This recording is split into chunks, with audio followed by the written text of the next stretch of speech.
Okay, the way your brakes work are these holes in your disc have a very good job.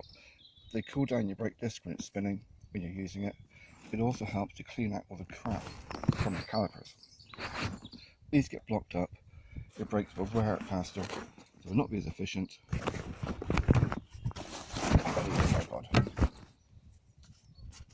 And they would just not work properly. So with an expensive tool called a twig,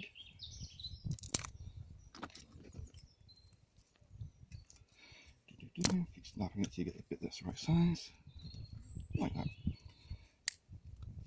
It gets a piece that'll fit in the holes. You can use a pencil, you can use your nanny's dildo, you can use a cotton bud. All you're doing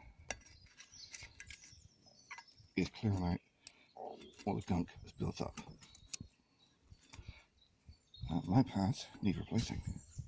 If I get a service next week. So that's what you have to do. Keep these clear. Your brakes will work better, last longer.